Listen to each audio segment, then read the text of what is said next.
हमारा ये गुलशन स्टूडियो, इसे लाइक कर लेना, सब्सक्राइब कर लेना, तो तुम्हारे गांव की कथा रोजाना चलाएंगे। ये रोजाना देखने को मिलेगी जब सवेरे 5।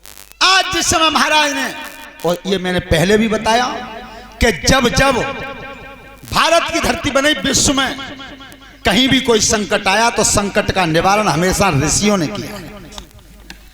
और पहले के जो ऋषि थे वही आज वैज्ञानिक हैं। आज जो वैज्ञानिक खोज करते हैं वही खोज पहले ऋषि करते थे। सर्वप्रथम प्राचीन पुस्तक है ऋग्वेद। इससे पुरानी पुस्तक कोई नहीं है। इससे पहले सतयुग में केवल वेद था तो ओंकार था, ओंकार वेद था। उसके बाद जो हमारे परीक्षित महाराज जी आज कह रहे थे कि पाराशर ऋषि की कथा सुना दो, तो देखो इसमें मतभेद है। बहुत परम ज्ञानी हैं, योग्य हैं, हमारे गुरुदेवता के समान हैं, मां साहब बैठे हैं। कुछ लोग अज्ञाने की बात पे अब भी विश्वास करते हैं। यह प्रचलन चला हुआ है कि पाराशर, वो शिवजी खांसी आई, कफ आया, एक कुलुआ बंद कर दिया, ऊपर से पारा रख दिया। समय व्यतीत होने पर जब खोला तो उसमें एक बेटा निकला, उसी का नाम रखा गया पारा। लेकिन ये नहीं है, शक्ति मुनि के पैदा हुए थे पाराशर। शक्ति मुनि की संतान है पाराशर। और जो सबसे प्राचीन पुस्तक है ऋग्वेद, इस ऋग्वेद की खोज की थी पाराशर ऋषि ने। और ये वही पाराशर हैं ताकि तो गांव गांव बड़े बूढ़े होरी गाँव करते हैं, तेरी नार भई संयोग सुगा पाती ले जा। ये होली गाते थे बड़े बूढ़े। लेकिन उनके कर्म बस ऐसा हुआ कि जब नदी को पार करना चाहा तो उस लड़की ने नाव चलाई थी, और जब लड़की पर उनका मोह टूट गया था, आकाश में कोहरा बना दिया, जल के ऊपर काई बना दी। उस संयोग से जो संतान जन्मी वही तो वेद व्यास हैं। ध्यान रखना, तो ऋग्वेद जैसी पुस्तक का विमोचन हुआ वो पाराशर ऋषि के यहां से हुआ। अब जब पुत्रेष्ठ यज्ञ किया जंगल में संतों के कहने से, श्रोता बंधुओं, और तब हुआ क्या है, संतों की तो कृपा ही अलग होती है। अगर किसी को आशीर्वाद मिल जाए तो, और मैंने बार बार बताया है कि आशीर्वाद एक वो चीज है जो बिल्कुल फ्री में मिलती है। ये भीष्म पितामह ने कह दिया था भीष्म पर्व में पहले ही दिन कि प्रणाम का परिणाम आशीर्वाद होता है। अगर आप प्रणाम करेंगे किसी को तो बदले में आशीर्वाद तो मिलेगा, इसे कोई रोक नहीं सकता। और वही आज जंगल में युवनाश महाराज के संग हुआ। जब पुत्रेष्ठ यज्ञ रचाया गया और उसका जो प्रसाद बना है, प्रसाद बना तो महात्मा जी ने कह दिया महाराज जो तुम्हारी ज्येष्ठ रानी सबसे बड़ी है उसे इस प्रसाद को खिला दीजिए। जब बड़ी रानी ने जंगल में बैठ कर वो प्रसाद ग्रहण किया,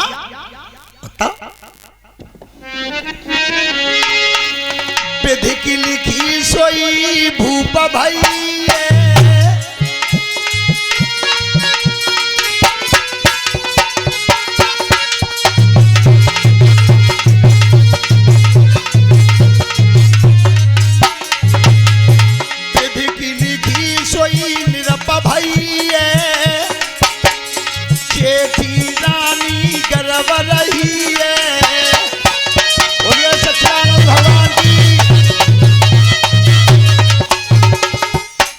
बड़ी रानी के उधर में गर्व रहा। जेठी रानी गर्व रही है, गर्व है जननी पाल रही है।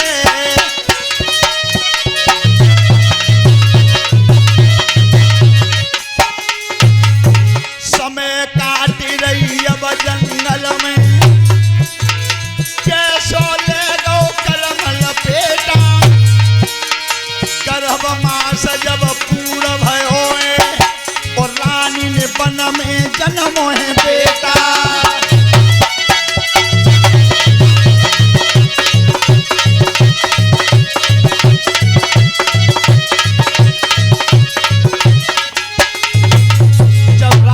जंगल में बेटा पैदा होया। श्रोता बंधु ध्यान से सुनना, जब बेटा ने जन्म लिया और तब राजा के मन खुशी भई है, दुख परताप भूपने खोयो, अरे धरती पैस कुटार होए, बेटा बहुत जोरत रोयो।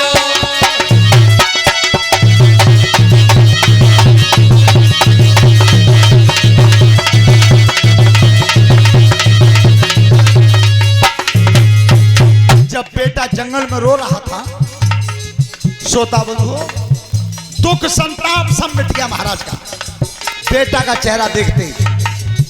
और जब वो बेटा रो रहा था, अब खूब छुपा में, पर बच्चा नहीं चुप हो गया। जब नहीं चुप हुआ, रोता ही रहा, तो देवराज इंद्र आए उतर के। देवराज इंद्र, नेतायु चुपात रही और बापू चुपात रहे। जब बच्चा रोता रहा जंगल में और देवराज इंद्र आए हैं, तो देवराज इंद्र ने तर्जनी उंगली जो होती है छोटी, क्या देवराज यवयाई गहे पलन सेवया जुई नकीनी, बच्चा रोई रहो धरती में, छोटी उंगली मुंह में दी।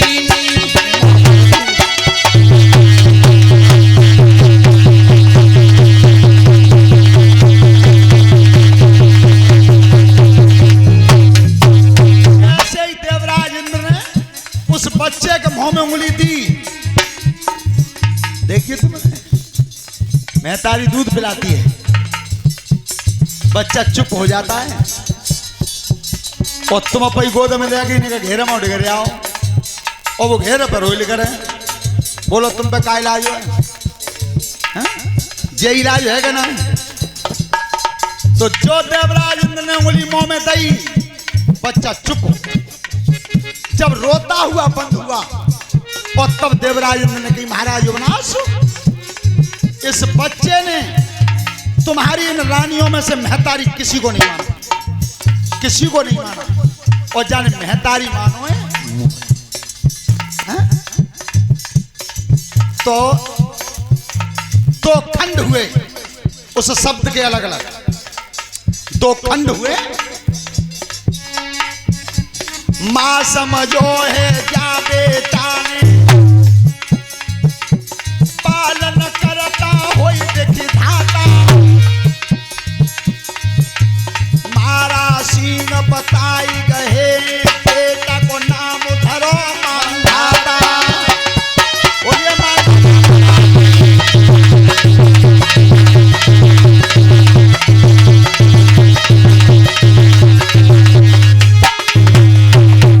उसी बच्चे का नाम रखा गया था मानधाता। देवराज इंद्र ने नाम रखा। युवनाश महाराज के पुत्र हुए मानधाता। बहुत बड़े सत्यवादी थे। जिस समय सूर्यवंश के शासक बने मानधाता, यश फैलने लगा, दुनिया में कीर्ति फैलने लगी। और जिस समय राजा मानधाता राज को चला रहे थे, श्रोता बंधु, उसी समय एक बार भोलेनाथ और पार्वती मैया बैठे थे कैलाश पर्वत पर। सो भोलेनाथ पार्वती ने कही कि महाराज सुनना रहे, एक शंका है मुझे, कि पूछो कि जब दुनिया जब पृथ्वी पर बस रही है, तो जब पृथ्वी टिक काहे पर रही है? भोले बाबा ने कही कि पृथ्वी टिक रही है शेष के फन पे। फिर महाराज शेष काय पे टिक रहो है? गाय के सींग पे। फिर महाराज वो गैया काय पे टिक रही है? कि कछवाई पीठ पे। महाराज फिर वो कछवा काय पे टिक रहो है? ध्यान करना, प्रश्नकर्ता को देर नहीं लगती। अब विचार तो वो उत्तरदाता करेगा, क्या करे हो, वो प्रश्न में प्रश्न उलझा दिया उन्होंने। तो इस चीज को हमारे दादा महाराज सिंह गाते थे और ये चचा रक्षपाल सिंह गाते हैं। कौन सी? अरे गाय के सींग से सके फन पे टिकी रहे भूमि को भारा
भोलेनाथ ने कि अब तुम ज्यादा बार बार पूछ रही हो तो धर्म के खम्भ पे टिका हुआ है कछवा।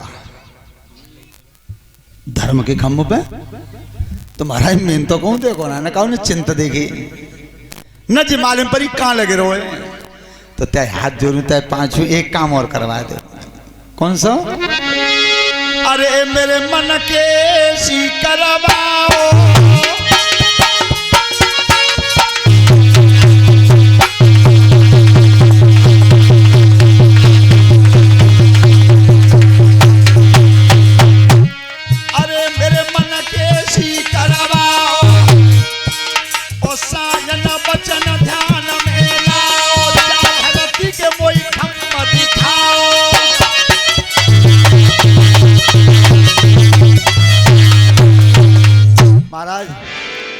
अब तुमने कह लियो मैंने सुन ली क्या हुए वो कह रहे हो धरती में धर्म को खम्भ लग रहे तो धर्म के खम्भे ने मुझे दिखाई दे एक पागल ले रही हूँ ऐसे ही रहते हो मान जाओ कहीं ना महाराज तुम्हारी समय नहीं मानूंगी क्या तो बात है मोदी छेड़ो मत करो और छेड़ो तो महाराज पूरी करो दिखा जा धरती को खम्भ कहाँ है।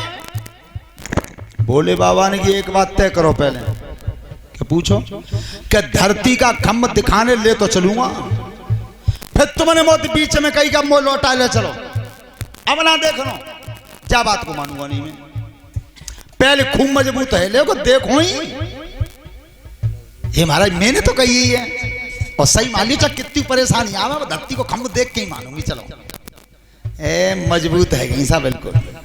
भोलेनाथ ने एक बार कही खूब सुन ले समझ ले फिर तुमने कह लो मैं कहीं का मोह ना देखने क्या बात को मानू बिल्कुल ना महाराज एक बार कही दो बार कही 10 बार सुन लो देख के ही मानूंगी चलो। और क्या बात है तो तुम जानते हो 3 ही हट हैं दुनिया में। राजहट प्रथम हट है राजहट राजा अपनी हट पे आ जाए और आदेश कर दे बस सांझ को कि कल जी लाल सिंह को नगरा पूरा जाते हो खड़े हो अंत बसे हो घंटा 24 ना लगेंगे। और दूसरी हट है बाल हट।